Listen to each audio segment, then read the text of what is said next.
heureux.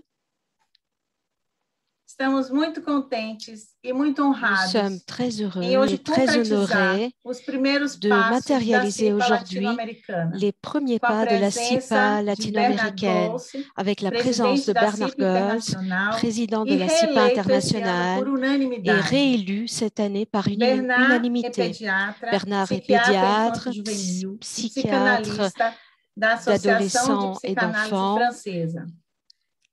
É professor Et catedrático da il est Universidade de Paris, professeur fundador do de Instituto l'Université de Contemporâneo da Paris, Infância em fondateur de Paris, l'Institut espaço de contemporain de reflexão e l'enfance à Paris, atenção un ao cuidado espace de psíquico numa réflexion et perspectiva attention des soins interdisciplinar. psychiques avec une É perspective grande amigo e uma multidisciplinaire. pessoa C'est un grand ami apaixonada que et une dedica toda a personne sua vida passionnée ao qui a trabalho pelas dévoué toute diversas sa vie infâncias. au Estamos travail muito alegres, muito tourné contentes. vers Eu les vou passar a diverses palavra à enfances. Nora, Je vai passerai la fazer essa mesma parole apresentação à em Nora, espanhol e qui fera depois la même daremos os présentation en avisos sobre as espagnol. traduções Et simultâneas. ensuite, nous allons faire quelques annonces au sujet de la Buen día a traduction todos, simultanée. bienvenidos.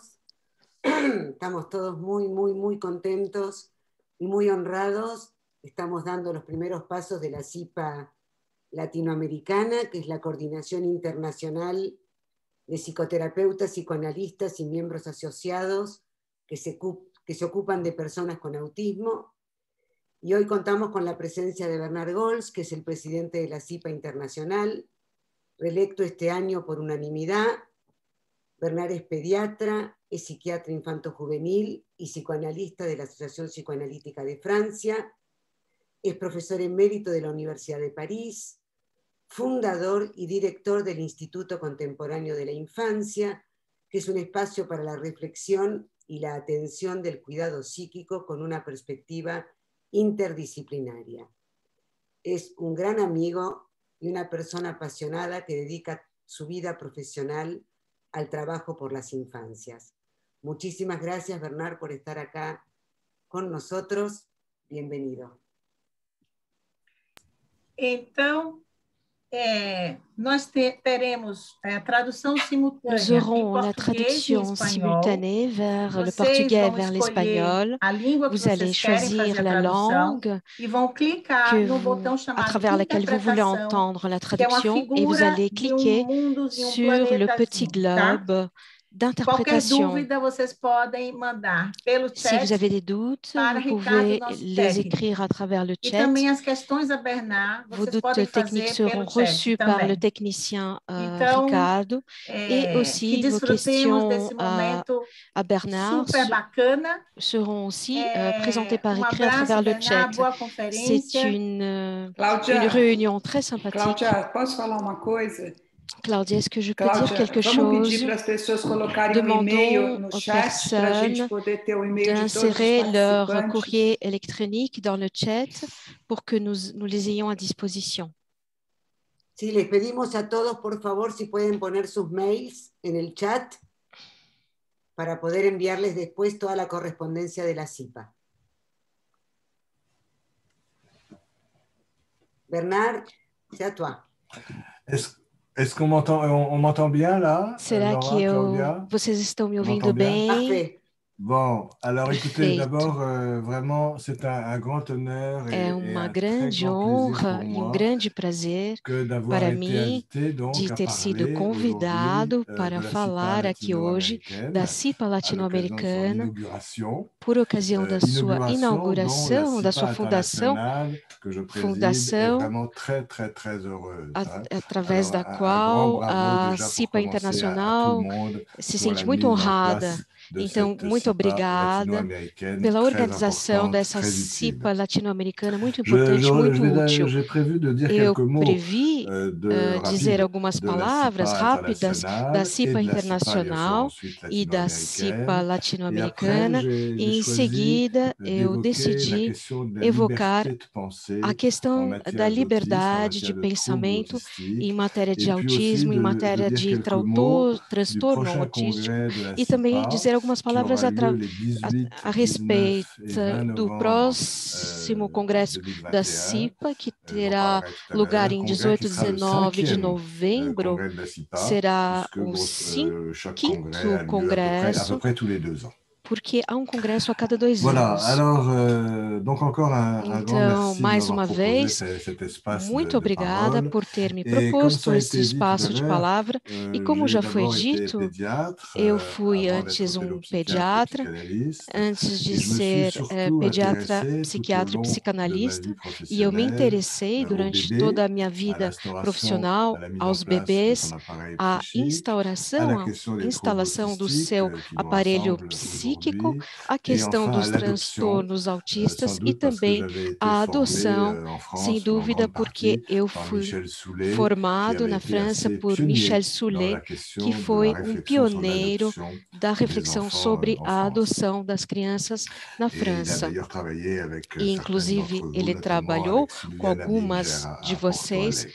com Voilà, Silvia alors Nabin que ce em soit le Porto bébé, que Alegre. ce soit Então, les que troubles seja o autistiques ou que ce bebê ou soit os l'adoption, au fond, transtornos le thème autistas ou a central de mon adoção, o travail, c'est la tema question du lien. central do meu trabalho é a Le questão do lien vínculo. du bébé avec son O entourage vínculo et do la bebê façon dont com il o va seu mettre en entorno place e a forma les pela représentations qual ele mentales vai de ces liens. instalar as suas L'absence de representações lien, l'échec mentais, des os seus liens avec les laços, troubles o autistiques, fracasso et dos puis laços com os des liens transtornos particuliers, des autísticos liens e très intéressants vínculos à observer chez peculiares les enfants de serem adoptés qui vont mettre en place ces observados premiers liens nas avec des crianças adultes qui n'ont adotadas, pas fabriqué l'enfant, mais que qui vont être pour colocarão, lui que ses parents materializarão tout au long os de sa vie. laços Voilà, com donc le lien pais que est un não petit os peu geraram. une obsession, je Então, dirais, o dans vínculo le cadre para de mim, o mon laço travail. é um pouco Et uma alors le lien obsessão intrapsychique, do c'est meu la question des trabalho, associations e os de pensée pour les vínculos psychanalystes. intrapsíquicos Le lien são as associações de interpersonnel, c'est la question des pensamento, os relations vínculos dans notre interpessoais vie personnelle et são as sociale, questões de et la question des relação liens e a interassociatifs, questão et aujourd'hui, évidemment, le dos lien vínculos très fort qui s'annonce interassociativos entre e la hoje CIPA a questão do internationale vínculo et muito la CIPA forte entre a latino-américaine. CIPA internacional e a Alors, il y a CIPA peut-être quand même un latino-americana. certain nombre de Então, personnes qui ne há savent um pas très certo bien número ce de que c'est que pessoas la que CIPA, não sabem muito bem o que é a CIPA internationale, qui a est née CIPA d'abord. internacional, Et je que foi a voudrais primeira a rappeler ser donc fundada, quelques e étapes vou de cette histoire. relembrar algumas etapas dessa história. La CIPA a été fondée en 2010.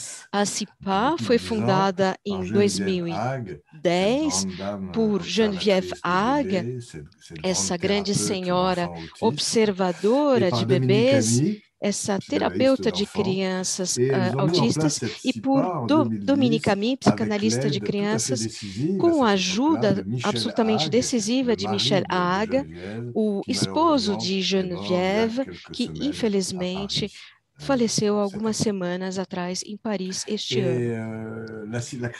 E a criação da CIPA marcou um momento importante na França de reflexão a respeito do autismo e também uma reflexão sobre as ações científicas que deveriam ser colocadas, realizadas em torno desses transtornos.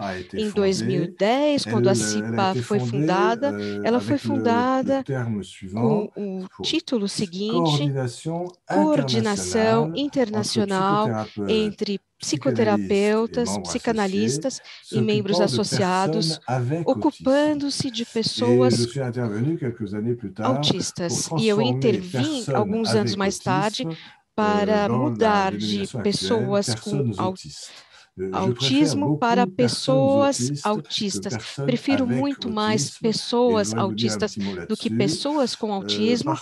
Vou dizer uma palavra sobre isso, porque pessoas com autismo, há algo nisso de um pouco artificial. Isso remete, na França, aos trabalhos de Georges Canguilhem. Georges Canguilhem, que tinha pensado muito sobre a questão da normalidade e do patológico, e que ficou muito célebre por conta de uma parábola que ele tinha denominado de parábola da pessoa que tem um problema de curvatura. É uma pessoa que é uma pessoa normal com essa curvatura dorsal.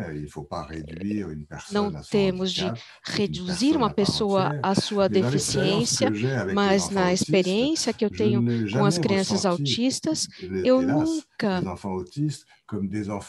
percebi as crianças autistas como uma criança normal mais o autismo. Eu percebo que são crianças que têm um grande constrangimento, uma grande barreira por conta do autismo para instalar esse aparelho psíquico. Nós temos que percebê-los como pessoas para que elas se tornem, mas no início o autismo é um freio, um entrave, uma barreira à constituição de uma pessoa. Então, transformamos esse termo e hoje ela se chama Coordenação Internacional entre psicoterapeutas, psicanalistas e membros associados, cuidando de pessoas autistas. Eu esqueci uma pequena coisa. Eu teria dito que a CIPA foi fundada em 2010. Na verdade, ela foi fundada em 2006. Talvez tenha mal pronunciado essa data. A CIPA defende um ponto de vista psicanalítico que preconiza de conjugar de forma conjugada, desde a primeira infância, as diferentes abordagens psicodinâmicas, desenvolvimentais, comportamentais, pedagógicas, numa abordagem transdisciplinar. E eu aponto e eu insisto sobre o fato de que a CIPA é claramente favorável à integração escolar das crianças autistas e de que ela defende o seu acesso ao mundo das artes e da cultura, o que é muito importante para a evolução dessas crianças. Tudo isso foi reunido num pequeno manifesto, o Manifesto da CIPA, que alguns dentre vocês conhecem. Não sei se ele já foi traduzido para o português e para o espanhol. Ele está no site da CIPA.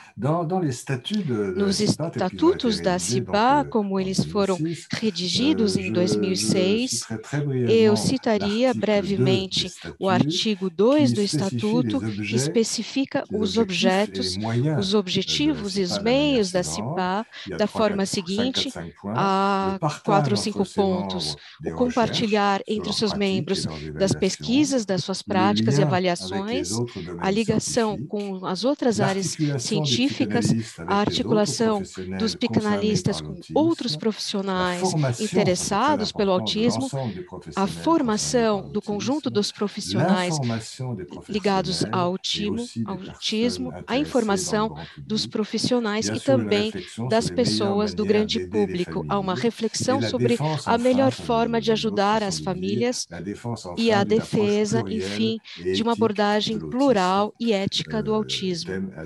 Um tema muito importante na França.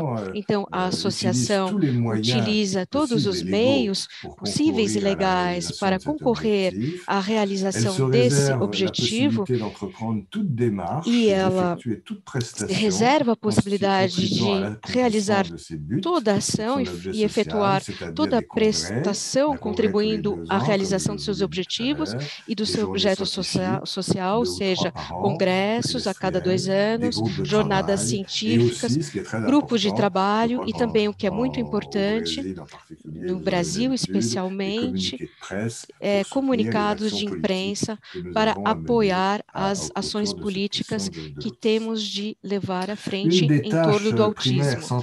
Uma das tarefas principais da CIPA está ligada à formação.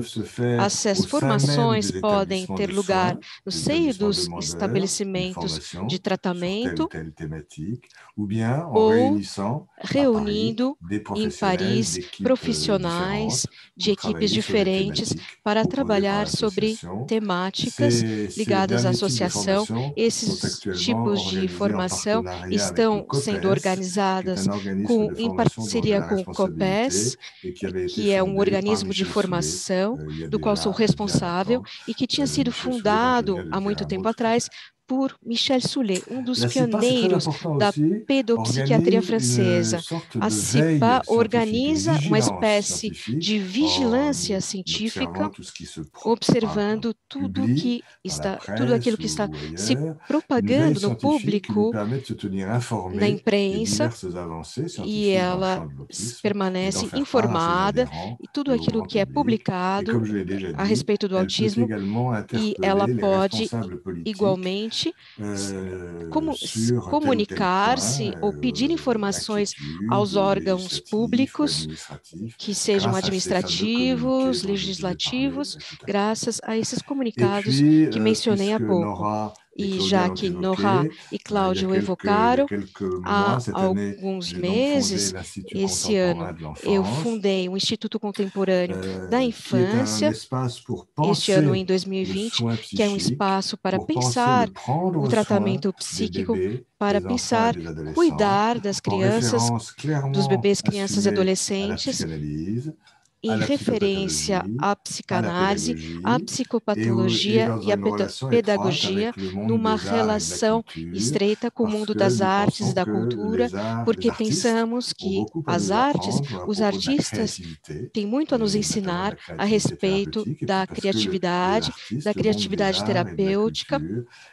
Os artistas, o mundo das artes e da cultura é um espaço de difusão importante das nossas ideias em direção a um grande público. Então, é um espaço de sinergia, de ensino, de formação, de apoio à pesquisa, e espero, com todas as minhas forças, a CIPA Internacional é uma componente forte desse Instituto Contemporâneo da Infância. Espero que os seus vínculos serão muito fortes também com a CIPA latino-americana. Mas não tenho nenhuma dúvida a respeito disso. Então, desde a apresentação dos seus estatutos, os seus projetos foram se enriquecendo, tanto em termos de conteúdo, em termos de objetivos, e hoje vou insistir sobre o lugar essencial da CIPA latino-americana. Estou muito feliz de ver a sua fundação oficial hoje. Ela será um membro essencial da CIPA Internacional. Ela será importantíssima para a causa do autismo. Então, aqui está o que eu entendi, o que eu senti da CIPA latino-americana, e talvez na discussão as coisas serão mais claras, mas na forma pela qual me represento as coisas, houve de início em 2015, e se eu estou errando as datas, a Mel Barra me corrigirá. Em 2015 houve um voto a unanimidade para que Cláudia Mascarenhas seja vice-presidente da CIPA e representante do Brasil no seio da CIPA Internacional. Cláudia, que tinha conseguido federar um coletivo de mais de 400 analistas e que tinha participado à comissão do Ministério da Saúde brasileiro para contribuir à redação de um documento muito importante relativo à política nacional de atenção aos autistas e às suas famílias.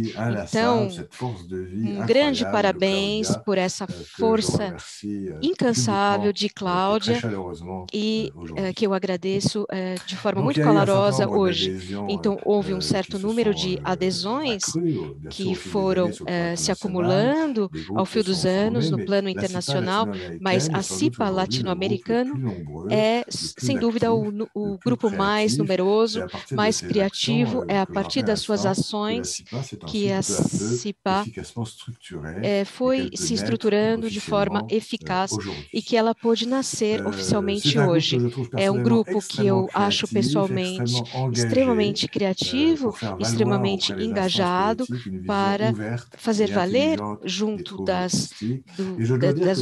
dos organismos oficiais a presença do autismo, e eu acho que com a pandemia isso se desacelerou um pouco. Se eu vim tão frequentemente na América Latina, na Argentina, ao Brasil e outros países, é que eu penso que temos juntos uma posição comum que me parece muito interessante.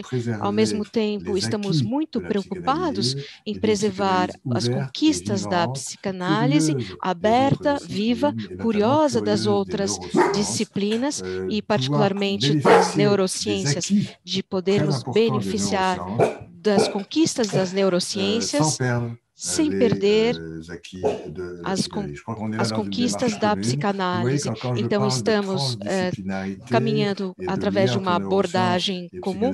Quando eu falo de transdisciplinaridade e das ligações entre psicanálise e neurociências, eu tenho os latidos do meu cão. Não sei se ele está de acordo comigo ou não, mas acho que é um apoio à CIPA internacional e latino-americana. Será que a CIPA latino-americana fará um congresso em 2022, talvez? Seria maravilhoso, eu acho que seria possível. Eu gostaria de saudar a ação de algumas pessoas que trabalharam ao nascimento da CIPA latino-americana. Gostaria de saudar a ação de Nora Woskoboinik-Scheinberg, que assegura a coordenação geral da CIPA latino-americanas. É uma amiga muito cara e que é também responsável da WIM Argentina. Evidentemente, saudar a ação de Cláudia Mascarenhas Fernandes, que ela é vice-presidente da CIPA, mas representante da CIPA latino-americana no seio da CIPA, é uma amiga muito antiga e eu admiro muito a sua força de vida. Venho saudar a ação de Mônica Santolala, com Karina Hackenbruch e Luísa Bradley Araújo, que coordenam a Comissão de Comunicação, e de Mariângela Mendes de Almeida, com todas as suas colegas que fazem funcionar a coordenação da comissão científica. E saúdo também a ação muito importante de Marie-Christine Lasnik, que é responsável das relações entre a CIPA internacional e a CIPA latino-americana e que tem um papel eminente no seio da CIPA internacional. Então, são muitas mulheres. Não posso me queixar disso, mas constato que estamos muito longe da paridade, que seja na França ou na América Latina, é um ponto que teremos de trabalhar futuramente.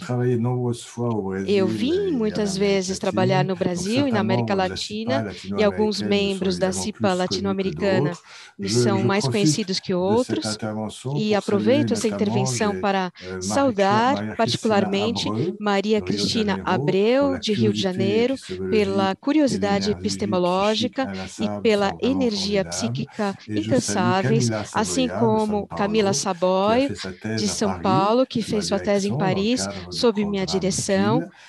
Dentro do programa PIL, ela foi uma estudante brilhante e ela é uma pessoa que eu acho realmente incrível.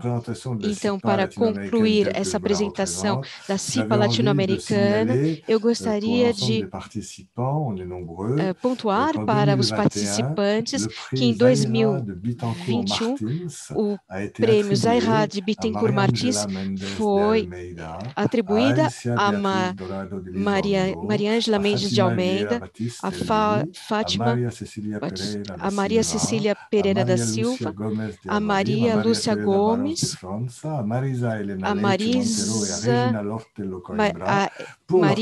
Leite Monteiro e a Regina Lordello Coimbra por seus trabalhos, a contribuição do programa PRISMA, a criatividade da clínica psicanalítica nos estados arcaicos e a exploração das mudanças psíquicas na infância e na adolescência. Então, um grande parabéns, é incrível que a clínica psicanalítica possa, sim, ser reconhecida dessa forma. E acrescento que há um espaço especificamente dedicado à CIPA latino-americana, será inscrito no site da CIPA Internacional, que está sendo reorganizado, e faremos aparecer uma página especial para a CIPA latino-americana. Então, este capítulo se termina com uma exclamação clássica: Viva a CIPA latino-americana e longa vida e a CIPA latino-americana, que teve a sua inauguração hoje. Então, vou entrar agora no tema que escolhi de compartilhar com vocês nessa ocasião, que é a questão da liberdade de pensamento no campo do autismo. Je crois que si j'ai choisi ce thème, c'est parce que Se eu je escolhi sens esse que tema, cette é porque eu liberté de penser sinto à que essa propos de l'autisme est liberdade de parfois quelque pensamento a peu en respeito do danger quand autismo même, hein. está um pouco La colocada em défense perigo, está em de perigo. A l'existence et de la defesa da nécessité de la existência prise en e da, compte de la vie psychique da, des personnes da autistes necessidade de forme reconhecimento évidemment da le vida vif, le psíquica cœur das des actions de la CIPA, pessoas com qui autismo, plaide, je le répète une dernière fois, pour une approche ela éthique, está no plurielle, cerne da c'est-à-dire ação libre, da et CIPA, articulée que des différents defende professionnels, uma abordagem cliniciens ou livre, chercheurs, dans le champ des transdisciplinar troubles autistiques. no campo Alors, dos j'ajoute transtornos d'ailleurs que, autistas. bien sûr, le champ, le O domaine de campo, travail de la a CIPA área de concerne trabalho les da bébés, les CIPA enfants, les está adolescents et les relativa aos adultes, bebês, mais as que la crianças, petite os enfance, la toute petite adolescentes e enfance, os adultos, représente un mas a champ de primeira travail infância é um particulièrement campo de investi par trabalho la CIPA, particularmente avec le repérage investido pela précocissime des CIPA difficultés d'entrée dans la através da relation, identificação un suivi precoce dos précoce, transtornos, um pluriprofessionnel de ces tout petits, par acompanhamento des professionnels donc qualifiés et sensibilisés, pluriprofissional la de défense profissionais pour les tout qualificados e petits, 0 à 2 sensibilizados, ans, a de defesa l'existence d'un para diagnostic de os risque pequenos d'évolution da existência de um autistique, diagnóstico de risco on pourrait de dire un evolução diagnostic autista, précocissime de poderíamos risque, dizer et diagnóstico donc aussi une ultra assistance precoce mise de sur le risco. soutien du Então, travail, sur les nos diagnostics concentremos différentiels, sobre o afin que apoio tous do les trabalho, bébés en sobre souffrance os relationnelle soient le diagnósticos, plus tôt para que possible todos os pris en bebês charge, mais sejam pas tratados enfermés trop vite da dans les forma filières mais precoce spécialisées. possível Dans la e première année para de que vie de eles l'enfant, não il y a déjà assez fiquem longtemps, un psychiatre américain, enclausurados no primeiro ano. psychanalyste américain, Já Donald Cohen, desde muito parlait cedo, d'une plateforme de psicanalista vulnérabilité psiquiatra pour dire que tous les americano falava retraits de uma à cette plataforma période-là de de la vie ne sont pas forcément des vulnerabilidade, retraits dizendo que o autistiques. retraimento Il y a nessa d'autres idade possibilités. Tous ces não enfants-là doivent être seria pris en charge, necessariamente mais de sempre manière très autista. adaptée, Todas très essas crianças spécifique. serão Ce qui est important, c'est acompanhadas, le mas de diagnostic de forma risque, adaptada e mais peut-être específica. pas O tout que é de suite le importante é o diagnostic de risque diagnóstico de autistique, risco, mobiliser, mas não sans necessariamente de dramatiser, se risco lancer tous autista. ensemble dans un combat pour Então, estamos éviter todos que les choses juntos se referment numa et se luta para fixent. evitar que as coisas se fechem e se Voilà, alors, fixem. avant Então, d'en venir plus antes de spécifiquement à la voltar question de la a uma liberté de questão penser, da je voudrais quand liberdade de même rappeler pensamento, aussi gostaria de très, très, très relembrar brièvement de qu'à forma propos des muito troubles breve que, mentaux a de respeito dos l'enfant et de l'adolescent, transtornos du mentais bébé, de l'enfant et de do l'adolescent, bebê, da on a criança e do adolescente, actuellement plusieurs modèles temos à vários notre modelos disposition. à nossa Et vous allez disposição. voir pourquoi je le dis, c'est parce que E por que la eu digo liberté de isso? Porque a penser liberdade passe de par le modèle pensamento passa polyfactoriel. pelo modelo Alors, on polifatorial. a trois modèles classiques Então, temos três modelos qui existent clássicos à propos des que troubles existem a mentaux respeito de dos transtornos l'enfance et de mentais l'adolescence. das Il y a un crianças modèle e dos médical, adolescentes. un Há um peu modelo pédiatrique, médico ou avec pediátrico, comme pour les maladies somatiques como de para as doenças l'enfant, une somáticas das ambition crianças, com uma monofactorielle. ambição monofatorial.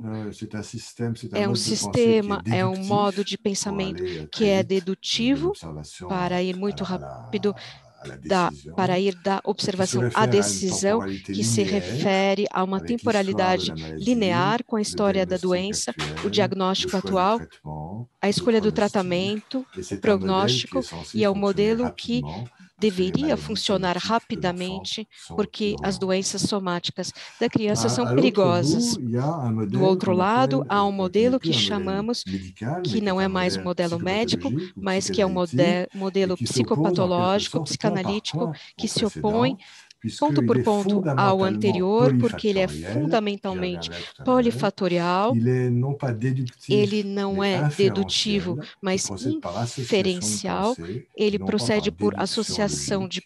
Il est pensamento donc e não por nécessairement plus lent, dedução parce lógica. qu'on peut Então, accélérer ele les é déductions, mais on ne peut obrigatoriamente pas mais accélérer lento, les associations de porque não pensée. podemos Et acelerar as surtout, il associações se réfère de à une pensamento temporalité e, sobretudo, circulaire, ele se refere non a pas uma à la flèche du temps temporalidade habituelle, mais à la circular, temporalité a circulaire de la temporalidade dynamique circular de da l'après-coup. dinâmica Voilà. do Et entre ces après-coup. deux modèles, Então, eh entre bien, esses il y a le dois modèle modelos, pédopsychiatrique há o qui se modelo cherche toujours une place entre da ces deux pediatria modèles psiquiátrica, que está selon les inserido entre pays et esses selon les dois, époques. segundo os Dans países les e as pays épocas. Nos anglo-saxons, países actuellement, anglo-saxões, le modèle atualmente, o pédopsychiatrique se veut très modelo proche du pediatra modèle médical ou pédiatrique. psiquiátrico, ele En está Europe, muito en próximo Europe do du Sud, modelo et me médico. semble-t-il Na en Amérique Europa e do latine, Sul e le na modèle América Latina, pédopsychiatrique este reste plus proche modelo quand même está du mais modèle próximo próximo do modelo psicopatológico, psicanalítico, talvez do fato das suas raízes históricas nessas regiões do mundo. Então, esses são os 3 modelos dos quais dispomos: o modelo médico, psicopatológico e pediátrico psicanalítico. Mas tudo acontece através do aceite de um modelo polifatorial. Quando falamos de modelos, é muito importante diferenciar a validade da utilidade de um modelo. Pessoalmente, a utilidade e a validade são 2 coisas diferentes. Pessoalmente, eu acho que somos numerosos aqui. Eu passei da idade de querer ter razão. O que é importante para mim é que o modelo que eu escolhi não seja necessariamente o modelo mais justo, mas o modelo mais útil com relação àquilo que eu tenho que fazer. E o modelo polifatorial, eu não tenho certeza de que ele seja validado no sentido da evidência médica, da ciência atual, no sentido atual do termo científico, mas eu sei que o modelo polifatorial é o mais íntimo para pensar o tratamento tridimensional e para que possamos exercer nossa liberdade de pensamento. Esse modelo é o herdeiro epistemológico do conceito freudiano de séries complementares. Vocês lembrarão que a respeito das neuroses, Freud já tinha dito desde 1930 uma pequena revolução epistemológica. Toda organização se dá na interface dos fatores internos e fatores externos, mas com relação à medicina da época, que era ainda muito marcada pelas reflexões de Claude Bernard, isso era quase uma revolução. Ele falava de série complementar. Para cada paciente, os fatores internos podem ser mais ou menos fortes ou, inversamente, os fatores externos, mas há sempre pontos de fixação internos, pontos de desencadeamento externos, e entre os dois, dizia Freud, há uma escala móvel, mais os fatores internos são fortes, menos os fatores externos precisam ser, inversamente, mais os fatores externos são, menos os internos precisam ser, mas há sempre os 2 tipos de fatores, internos e externos, para cada paciente.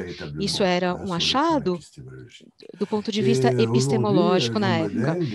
E hoje, nos modelos dos transtornos das crianças, com fatores primários, que são fatores de predisposição, de susceptibilidade, pré-genéticos, que não são suficientes para desencadear autismo, mas que, no encontro com os fatores externos, ambientais, relacionais, familiares, carenciais, que podem vir desencadear transtornos autistas nas crianças que são portadoras de risco.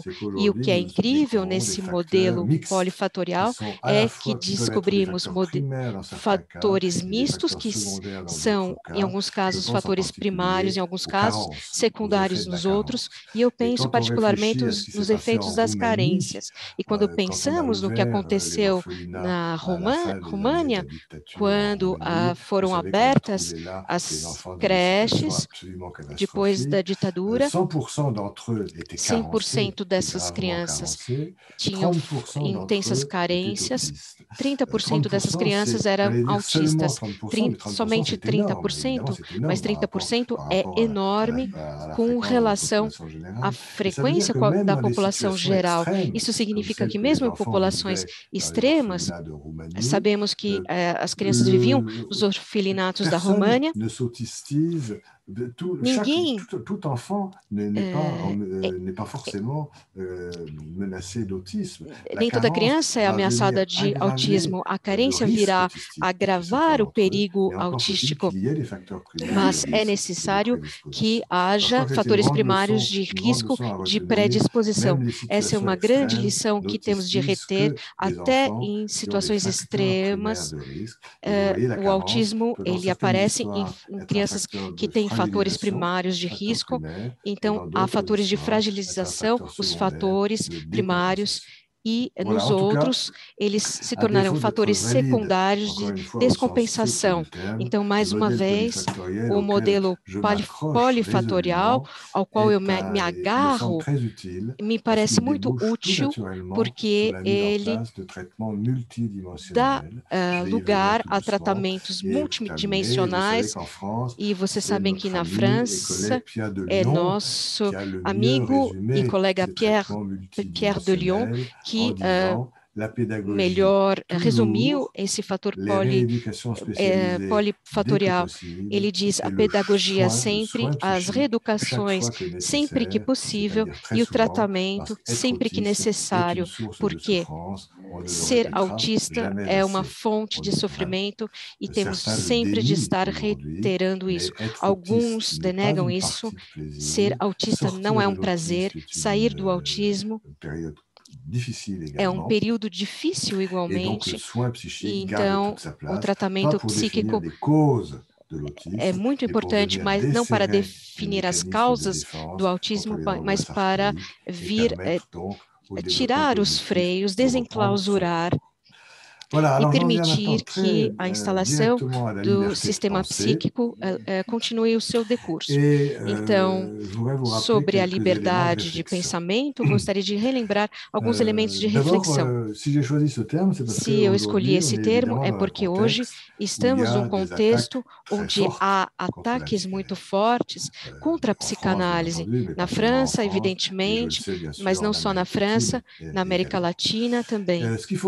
O que temos de compreender é que esses ataques contra a psicanálise no autismo, na verdade, eles são mais do que desagradáveis, mas eles escondem ataques contra a psicanálise em geral, o que é tanto mais problemático.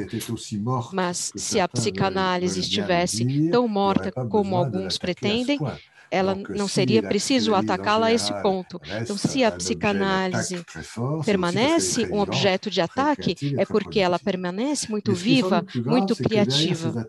Mas o que é mais grave é que, por trás desses ataques, a psicanálise do autismo ou, em geral, estão ocultos ataques contra o tratamento psíquico. E é por isso que eu quis fundar esse Instituto Contemporâneo da Infância para dar um espaço de pensamento sobre o tratamento psíquico, porque está por trás desses ataques é o tratamento psíquico em si,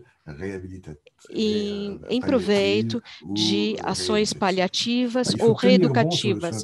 Temos que nos concentrarmos sobre a ação psíquica, porque ser autista não é prazeroso, é um sofrimento. E última coisa é que esses ataques contra o tratamento psíquico, eles escondem ataques contra as ciências humanas, e as ciências humanas são, no entanto, nas nossas universidades, na França, na Europa, na América Latina, as ciências humanas,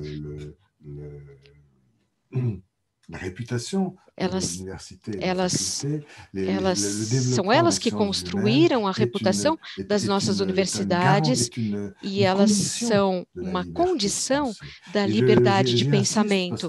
E eu insisto sobre isso porque ainda recentemente na França nós temos alguns deputados, alguns políticos que pediram a todos os reitores de universidade, pedindo a eles que eles proibissem o ensino da psicanálise nas nossas universidades francesas. Então, aqui estamos realmente numa atmosfera quase fascista, proibir os reitores. Aliás, os reitores responderam muito bem, dizendo que até nova ordem, eles tinham autonomia para decidir sobre os programas e que Não se tratava do papel dos políticos de intervir nos programas, mas a psicanálise faz parte da história do pensamento, ela trouxe muito, traz muito, e ainda que ela estivesse morta, por que proibir o ensino da psicanálise?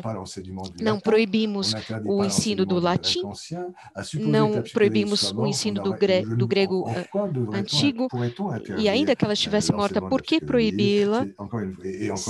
E mais uma vez, eu repito, a psicanálise não está morta, senão ela não seria tão atacada. Então, nós temos todos de estar muito vigilantes a esse ataque contra a liberdade de pensamento, que é a liberdade de ensinar. Gostaria de dar uma palavra sobre a liberdade de ensinar, sobre a liberdade de escolher o percurso de tratamento pelas famílias.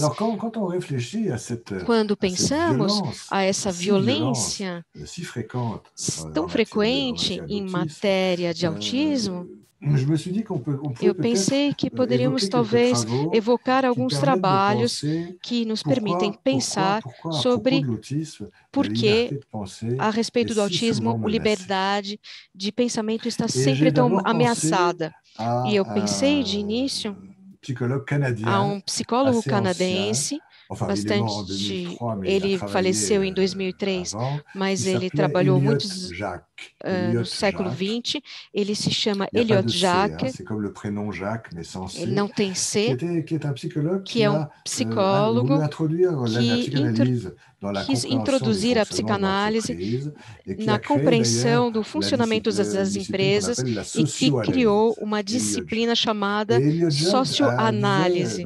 E Elliott Jaques dizia uma coisa muito interessante, ele dizia, toda instituição corre sempre o risco, no longo prazo, de funcionar à imagem do objeto que é o seu. O objetivo primeiro de uma empresa é produzir, governar, educar. E ele diz, essa instituição corre sempre o risco, no longo prazo, de funcionar à imagem do objeto que é o seu. E veremos, por exemplo, é uma forma de compreender que o autismo pode autistizar. Ele não é contagioso no sentido do coronavírus, mas os funcionamentos autísticos têm algo de contagioso. Vamos voltar a isso. Então, há algo em Elliott Jaques, há uns 50 anos, essa ideia muito interessante, que é de dizer que o conteúdo da ação de uma empresa acaba por impregnar, contaminar, influenciar os seus continentes, os seus processos. Essa questão foi retomada por um grande analista, José Bleguer, que retomou esta questão, essa espécie de lei, no plano psicanalítico, e mais recentemente na França, por René Rossillon, que ele falou de força de penetração atuada da psicopatologia assumida nas nossas práticas e nas nossas modelizações teórico-clínicas. É uma força de penetração atuada da psicopatologia associada, assumida nas nossas práticas e nas nossas modelizações teórico-clínicas. Se fazemos uma aula de 2 horas sobre a depressão, veremos que a depressão deprime, os maus-tratos podem tornar responsáveis de maus-tratos as famílias que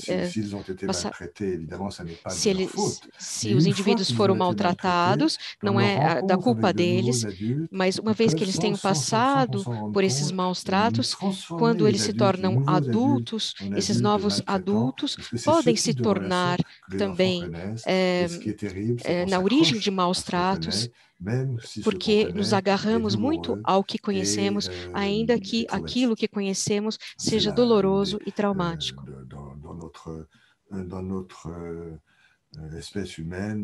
na nossa espécie humana é a angústia do desconhecido, que é a mais forte. Ela foi descrevida por Guy Roselato. Ela desencadeia compulsões de repetição e repetições. Nós nos agarramos àquilo que conhecemos, ainda que aquilo que conheçamos seja doloroso, porque até o desconhecido que promete dá mais medo do que o conhecido doloroso. Didier Anzieux tinha falado de apego negativo, então as crianças maltratadas podem tornar-se adultos maltratantes se não lutamos contra essa força de atração das crianças maltratadas. Então a depressão deprime, os maltratos podem tornar pessoas maltratantes. Isso é o que aconteceu nos hospitais de dia, nos quais as famílias se tornaram muito hostis à noção de trabalhos de dia e contra os trabalhos de Bettelheim. Os hospitais de dia, eles se autistizaram. O hospital que acolhe durante o dia é uma instituição formidável que deveria ser a mais apreciada pelas famílias, porque ela reúne o tratamento, a pedagogia, as artes, e, no entanto, alguns hospitais de dia se cortaram um pouco do exterior, eles se retraíram. Os pais disseram, esses hospitais de dia, eles se tornaram uma espécie de gueto. Isso significa que o autismo tinha contaminado o funcionamento desses hospitais de dia, que tinham se autistizado. Então, temos que bem determinar a ótica da criança com ou sem linguagem com relação a esses hospitais de dia. E a última pessoa que eu gostaria de mencionar e que também refletiu sobre a liberdade de pensamento foi Didier Uzel, com quem eu trabalho muito no Jornal da Psicanálise da Criança, e que insistiu muito para dizer que são, no fundo, as clivagens sensoriais nas crianças autistas que organizam progressivamente as suas clivagens relacionais, e que é importante que os pais, que os profissionais em contato com as crianças autistas devem prestar muita atenção de não serem absorvidos por essas clivagens e não sejam amputados da sua liberdade de pensamento. E, por exemplo, Didier Uzel dizia recentemente, quando pensamos a todos esses conflitos que opõem os defensores da psicoterapia aos defensores do comportamentalismo e da reeducação um pouco dura, será que não estamos aqui retomando no nosso nível de adulto e de profissional a clivagem das crianças autistas a nível sensorial, os moles contra os duros? Muitas vezes, nesses debates, os psicanalistas são apresentados como pessoas que vão esperar indefinidamente que o desejo nasça na criança, numa posição mole e no impasse. E os comportamentalistas são apresentados como pessoas muito duras, que vão forçar as crianças nas aprendizagens, pensando que isso um dia ou outro servirá à criança, essa dureza. Então, entre psicanalistas supostamente moles e comportamentalistas supostamente duros, é retomado a clivagem sensorial das crianças autistas que têm dificuldade em desclivar os pares de clivagens. Então, segundo Didier Uzel, em contato com as crianças autistas, acabaríamos por funcionar dessa mesma forma autista. E quando um analista não quer de forma alguma interessar-se aos dados das neurociências, isso significa que para nós o pensamento do outro não existe. E se o pensamento do outro não existe, é porque estamos funcionando de forma autista, da mesma forma que as crianças que estamos tratando. Então, essa abordagem é muito interessante. Então, temos de prestar atenção a essas abordagens enclausurantes. Tenho de acrescentar, acontece comigo já há uns 10 anos, de ir falar dos bebês aos adolescentes em zonas de educação prioritária para tentar sensibilizá-los às pré-formas da vida psíquica, aos bebês, à liberdade de pensamento, para prevenir a violência e de fazê-los pensar também ao bebê que eles foram, para ajudá-los a acolher os bebês que eles terão um dia. E em uma dessas reuniões, um adolescente me colocou uma pergunta que nunca eu tinha recebido, até mesmo nos congressos mais sofisticados. Um adolescente me perguntou, mas o que acontece quando um bebê é educado numa ditadura, quando ele cresce numa ditadura? E achei essa pergunta absolutamente magnífica, e eu estava um pouco assim, pego de surpresa para responder.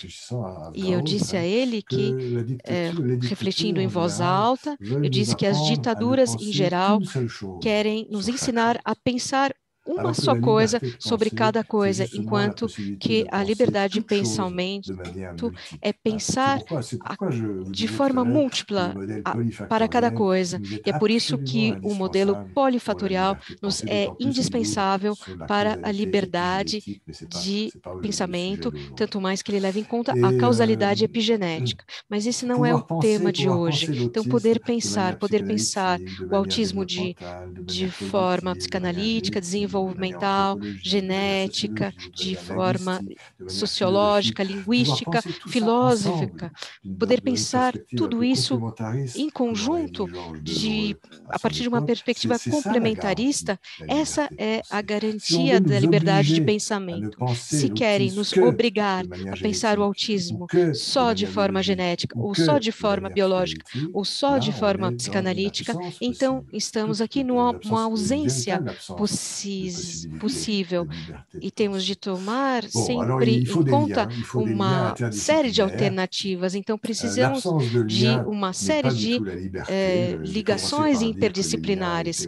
Eu comecei dizendo que o vínculo estava no centro do meu trabalho, então a ausência de vínculo não é a liberdade, a ausência de vínculo é a alienação, e a alienação é a loucura. Em francês, a palavra alienação tem um A privativo que mostra a ausência. Mas tudo passa pelo uso livre do qual fazemos dos vínculos. Então, a liberdade é estabelecer ligações entre os conceitos, entre as pessoas e entre os modelos, estabelecer ligações entre a CIPA internacional e a CIPA latino-americana. Há alguns anos, quando eu fui trabalhar em Moscou com colegas psicanalistas, e alguns colegas me diziam, mas a liberdade estava retornando na Rússia. Temos muita dificuldade em utilizar diferentes autores, em pensar as coisas, ao mesmo tempo, do ponto de vista freudiano, winnicottiano, porque após anos de ditadura, durante a qual quiseram nos ensinar a pensar uma só coisa sobre cada coisa, mas liberdade de pensamento é pensar várias coisas sobre cada coisa. Então, a liberdade de ensinar, então a liberdade em matéria de autismo é a liberdade de ensinar, é a liberdade de escolha das famílias. Há muito tempo na França, uma das nossas grandes ministras da saúde, chamada Simone Weil, que criou os centros de recursos, disse: o tratamento das crianças autistas é feita no longo prazo, não cabe ao Estado dizer às famílias o que elas devem fazer. O Estado deve assegurar que haja equipamentos equipamentos necessários nas instituições, equipamentos suficientes na área do tratamento, na área da pedagogia, na área da escola especializada e na área da reeducação específica. E, em seguida, cabe aos pais escolher o seu caminho. Leva muito tempo o tratamento da criança autista. Em determinado momento, os pais escolherão uma única coisa. Em outro momento, eles escolherão várias opções. Então, essa posição de Simone Weil foi sempre muito sábia, dizer que os políticos deviam ocupar-se dos nossos continentes de ação, então, e não dos nossos conteúdos de ação. E eu disse há pouco também a liberdade de tratar, porque o tratamento psíquico, o tratamento psicanalítico das crianças autistas não trata do porquê, mas de como e como desamarrar mecanismos psíquicos que estão constrangendo a instalação do sistema psíquico dessas crianças. Mas se proibimos num país os tratamentos psicanalíticos das crianças autistas, isso traz um grande problema constitucional, porque isso significa que uma parte dos habitantes das crianças autistas não terão os mesmos direitos, os mesmos acessos do que as outras crianças. Será que não haveria aqui uma deriva autoritária inadmissível? E a respeito desse tratamento, desse cuidado, que desde a escola kleiniana e pós-kleiniana, a psicanálise hoje se interessa menos ao porquê do autismo, ao como do autismo. E eu gostaria de relembrar essa ideia de Jacques Ockman, que foi uma pessoa extremamente importante na história do autismo na França, que escreveu A História do Autismo na França, que é um livro de uma grande sabedoria. Ele nos relembrava que na primeira sociedade de linguística que foi criada na Suíça, na corrente dos trabalhos de Ferdinand de Saussure, na primeira sociedade de linguística na Suíça, no regulamento interno dessa primeira sociedade de linguística, no primeiro artigo desse regulamento, estava escrito com todas as letras: aqui não se tratará da origem da linguagem. Isso é magnífico. Eu acho que podemos fazer um paralelo com a nossa área. Atualmente, poderíamos dizer também, não podemos cuidar ao mesmo tempo do porquê do autismo e do como do autismo. Talvez temos de nos ocupar do porquê do autismo. Há pessoas que vão cuidar disso do ponto de vista genético, ou das neurociências, mas por que nada é dito sobre o como? Porque os mecanismos autistas constrangem a esse ponto o desenvolvimento das crianças, como podemos ajudá-los a flexibilizar esses mecanismos de defesa, a desenclausurá-los e ajudar a retomada desenvolvimental. Eu vou terminar dizendo que a liberdade para a CIPA internacional e também espero para a CIPA latino-americana, a liberdade é a curiosidade mutual entre a psicanálise e as neurociências, talvez não somente do ponto de vista da pluridisciplinaridade, que talvez seja apenas uma justaposição de correntes, uma adição de saberes, mas no sentido de uma transdisciplinaridade em que cada um, conservando a sua identidade profissional, avança em direção ao outro, sem perder a sua identidade, mas aceitando de identificar-se ao ponto de vista do outro e tentando ver se não há conceitos novos que estão emergindo, que estão surgindo nas interfaces dos diferentes campos de trabalho. Então, há momentos sagrados em que percebemos que a liberdade de pensamento é criativa. respeitar o pensamento do outro sem fazer amálgamas ideológicos. Eu tenho 3 minutos para dizer falar um pouco sobre o 5º Congresso da CIPA Internacional, durante o qual espero que poderemos desenvolver nossa liberdade de pensamento. O título desse congresso é Clínica e Investigação, com um subtítulo Inovar, Inventar, Criar, e eu vou saudar todo o escritório da CIPA e a comissão científica da CIPA, que fizeram um lindíssimo programa que será dentro em breve divulgado. Ele terá lugar nos dias 18, 19 e 20 de novembro. O dia 20 de novembro será consagrado a ateliês num dispositivo misto. Se a evolução da epidemia o permite, uma parte será feita em presencial em Paris, no Espaço Reuilly, que alguns de vocês conhecem, mas agora teríamos também todo um dispositivo mixto por Zoom, que permitirá, eu espero, a muitos colegas que estão longe de participar a esse colóquio que estará sob a presidência de Geneviève Hague. Bernard, rappelez que ce sera en portugais, tout traduit. Voilà, Marie-Christine me rappelle de rappeler.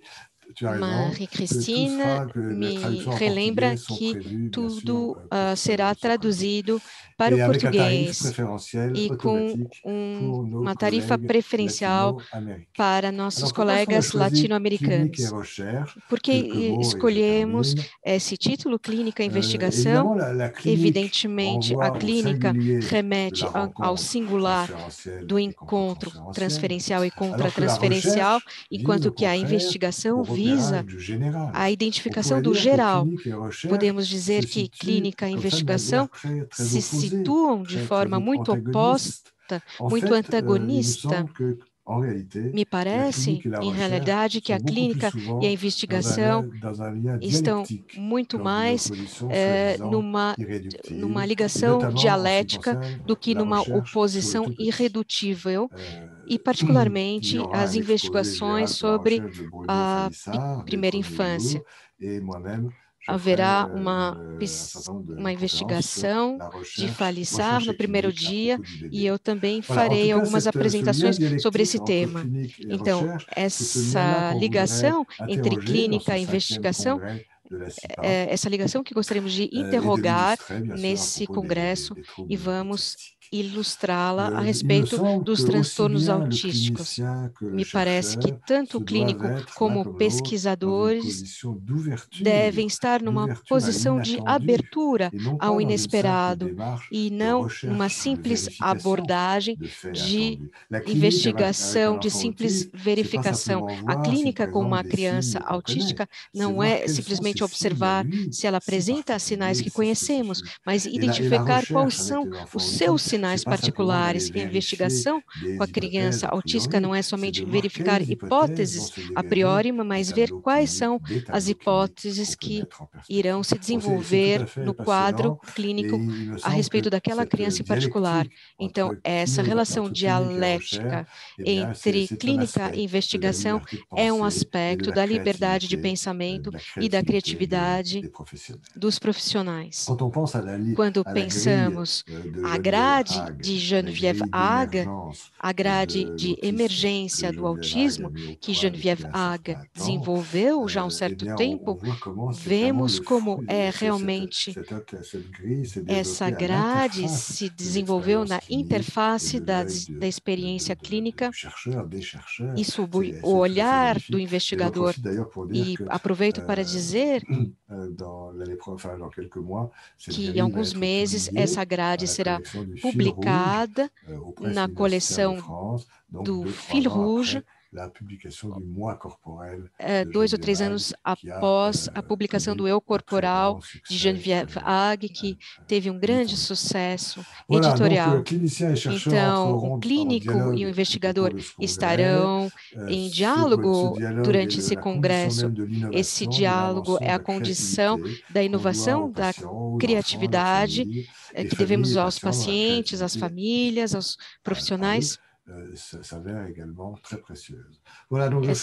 Então, faço um apelo ao público, inscrevam-se, numerosos, talvez seja um dos únicos benefícios da Covid-19 de permitir que haja eventos mistos. Então, aqueles que não poderão vir a Paris terão a possibilidade de estar conosco por Zoom. Podemos sermos muitos, inscrevam-se e todos juntos. Eu acho que a CIPA internacional, a CIPA latino-americana são maravilhas, são tesouros que temos de fazer frutificar todos juntos. E muito obrigada a Geneviève Hague por ter tido essa iniciativa formidável de ter fundado a CIPA em 2006. Viva a CIPA latino-americana e viva a liberdade de pensamento. E muito obrigada pelo seu pensamento, pela presença. Nous sommes tous très contents ici et très émus de votre présentation, une présentation qui est très en harmonie avec la CIPA latino-américaine, avec l'esprit de l'Amérique latine, un esprit de diversité, un esprit de travail sur les questions éthico-politiques de façon très intense. Nous avons de grandes contributions à apporter à ce que tu nous as présenté en tant que liberté de penser dans les diverses sciences, dans les neurosciences, dans les sciences humaines, dans les sciences collectives, dans les sciences de la santé publique. Les sciences sont diverses, les sciences qui reçoivent notre contribution. Je vais profiter pour présenter 3 questions et je vais demander à Nora qu'elle traduise vers l'espagnol ces questions pour que vous puissiez conclure cette merveilleuse présentation d'inauguration. La première question, lorsque vous avez parlé de la répétition qu'il y a dans un groupe, dans une institution qui est spécialiste dans un sujet donné, dans un groupe, cette répétition, est-ce qu'elle pourrait être également la force du transfert comme expression d'une communication nécessaire pour penser à son sujet ou offrir une continence comme la communication primitive du bébé? La deuxième question. J'aimerais que le professeur Bernard parle un peu plus en détail sur être autiste. C'est une source de souffrance, ce n'est pas du plaisir. Cette phrase demande beaucoup de sensibilité. Qu'est-ce qui vous a fait comprendre ceci? Et la troisième question, je suis tout à fait d'accord avec la cause multifactorielle, mais l'enjeu, c'est la fragmentation du sujet dans les différentes interventions thérapeutiques. Comment pouvons-nous y parer? Comment podemos pensar isso? J'ai bien compris. Comment pouvons-nous y parer? Voilà.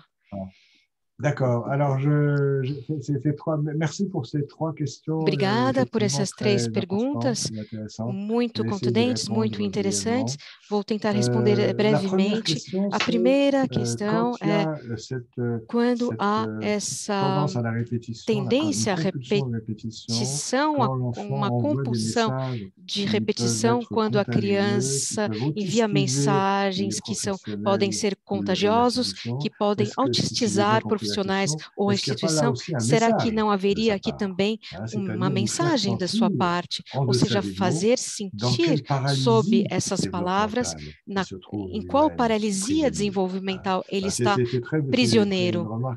Essa observação é muito linda, muito contundente, e ela mostra a que ponto, quando eu dizia que a instituição precisa ter os meios de não ser absorvida por essa tendência à repetição, ela deve ter o tempo de pensar, e um tempo de pensar da forma psicanalítica, porque justamente esse tipo de mensagem, ela fica presa entre a pulsão de vida e a pulsão de morte. Essa mensagem pode ser paralisante e destruidora, mas pode ser também uma mensagem que irá transmitir algo ao outro e que irá do lado da vida, da construção. É necessário tempo para pensar, reuniões, é preciso um tempo de elaboração, é exatamente o desafio das psicoterapias institucionais, ou seja, de colocar a reflexão transferencial contra transferencial em curso para que cada um possa dar a sua interpretação dessa mensagem e levar as coisas para uma mensagem de vida e não para uma mensagem de morte. Para mim, essa questão legitima fundamentalmente a presença do pensamento psicanalítico no seio da instituição. A segunda pergunta, não sei se é a segunda ou a terceira. La deuxième question que j'aborde, c'est comment faire que le traitement multidimensionnel como fazer de tal forma que o tratamento multidimensional não seja uma difração, não seja simplesmente uma dispersão dos meios. Isso é muito correto e talvez eu passei muito rapidamente sobre isso. Eu fazia a diferença entre multidisciplinaridade e transdisciplinaridade. A multidisciplinaridade, eu dizia, é somente uma justaposição dos saberes. Será que é o psicomotricista? Será que é o psiquiatra, o cognitivista, etc. É melhor do que nada, do que estar preso a uma só visão. Mas se deixarmos as coisas de forma justaposta, sem ligação, talvez não seja uma dispersão, mas não é totalmente frutuoso. E esses tratamentos multidimensionais, eles pedem o que há de mais difícil, eles pedem espaços de encontro entre os diferentes interventores, porque é preciso tempo para trocar. Uma mesma criança autista não dará a mesma experiência ao psicanalista, à psicomotricista. A criança projeta elementos diferentes sobre cada interventor, e se queremos reunir os elementos da transferência, se queremos reunir os elementos da transferência, o termo de Donald Metzer, é importante que esses interventores possam reunir-se de vez em quando para tentar compreender como a criança estará expressando tal coisa com tal pessoa e tal outra coisa com tal outra pessoa, tal outro profissional. Então, isso é tempo. E o que é paradoxal é que esses tratamentos multidimensionais são muito possíveis nas cidades grandes, onde há todos os profissionais, mas é também nas grandes cidades em que não temos tempo de nos reunirmos para ter uma síntese do que está acontecendo com a criança. Mas é difícil, mas temos sempre de ter esse objetivo em mente. Um tratamento multidimensional pressupõe a cada 3 meses, algumas vezes por ano, que todos se reúnam e reúnam os elementos que foram coletados. Podem haver também trocas mais espontâneas. Eu tenho um pequeno problema de memória para a terceira pergunta. Cláudia, você pode me relembrar? Ela era muito importante. A terceira pergunta. Foi sobre ser autista é uma fonte de sofrimento. Vous avez dit que être não autiste c'est une source de souffrance, ce n'est pas du plaisir. sensibilidade. Et ceci, d'arriver à cette remarque, exige beaucoup de sensibilité. Comment vous en êtes venu à ça? Bah, écoutez, et en plus, c'est grave. Si je trouvais cette question magnifique et puis je l'ai oubliée là. Mais donc, é grave, essa pergunta é magnífica e eu essa questão. Isso mostra que a questão do sofrimento é muito difícil de ser encarada, porque atualmente temos muitas forças que gostariam de nos impedir de falarmos do sofrimento da criança autista. A maior parte dos estudos cognitivos no mundo só dizem respeito aos autistas de alto nível intelectual ou de síndromes de Asperger. Mas neles o sofrimento autístico talvez seja menor do que nos casos de autismo clássico. E os pais também querem defender-se contra o sofrimento das suas crianças, do sofrimento das suas crianças e da sua criança. A criança é um objeto narcísico. O que acontece com a criança acontece com os pais. Então, o sofrimento de uma criança autista é também o sofrimento dos pais. E os pais gostariam que não se falasse mais disso, porque eles sabem muito bem, conhecem esse sofrimento de perto. Então, é verdade que um certo número de associações de famílias preferem as abordagens neurocientíficas, ou outras que não falam disso. Então, o que engana muito é que não é 24 horas sobre 24. Há momentos do dia em que a criança autista, ela está muito tranquila, mas há outros momentos, se observamos muito bem, ela pode mostrar angústias terríveis, que não são as angústias psicóticas do ponto de vista clássico do termo. Há pouco eu falava de Geneviève Hague.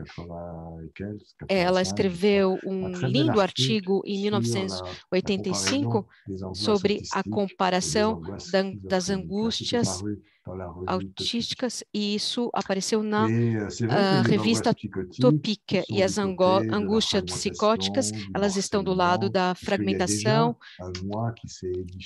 porque há um eu que foi edificado, há já algumas coisas que devem ser desfeitas, que devem ser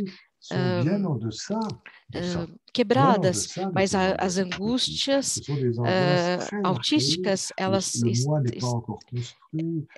são muito diferentes das psicóticas. O eu não está edificado ainda. As angústias autísticas, elas dizem muito mais respeito à ausência de envelopes.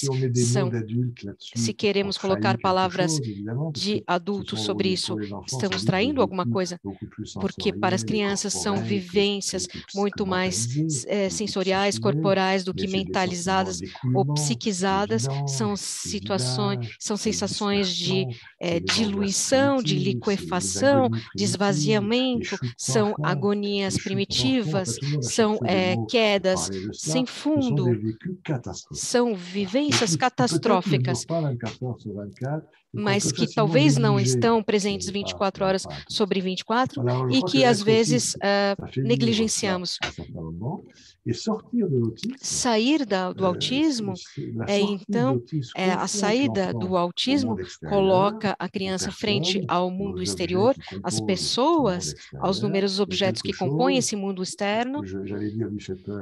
É algo que lhe dá medo, mas que é algo muito perturbador. Para o bebê normal também é perturbador, mas há um processo que corre rápido. Para o autista, isso perturba profundamente. E é muito importante de ver que essa saída da vida autística, esse contato com o mundo externo, é muito importante pensá-la como uma dificuldade, porque vemos aqui a criança que hesita e que no momento, mesmo que ele começa a emergir, e a grade de Geneviève é importante para isso, no momento que ele começa a emergir, por medo do encontro com esses objetos, ele pode retrair-se. Então, não só podemos compreender esses retraimentos no momento em que há uma retomada desenvolvimental, se fazemos a hipótese que essa retomada desenvolvimental é fonte de sofrimento. Não podemos não pensar nesse sofrimento psíquico. Há forças terríveis que gostariam que nós as esquecêssemos, e os pais também estão inseridos nisso. O sofrimento psíquico é realmente difícil, nós não podemos nunca esquecê-la. Bueno, muchísimas gracias, Bernard. Merci beaucoup. Un aplauso de todos. Merci a tout le monde, merci por votre attention. Muito obrigada a todas, muito obrigada por sua atenção. Que nos están escuchando. No sé, Claudia, si querés decirlo en portugués luego, que tenemos 3 otros encuentros previstos y el próximo es con Marie-Christine Lasnik, que será el sábado 14 de agosto, en el mismo horario. Así que nos encontramos el sábado 14 para nuestra segunda charla de la CIPA latinoamericana. Muchas gracias a todos y nos vemos pronto. Bientôt. C'était bien, t'as vu, je t'ai écouté.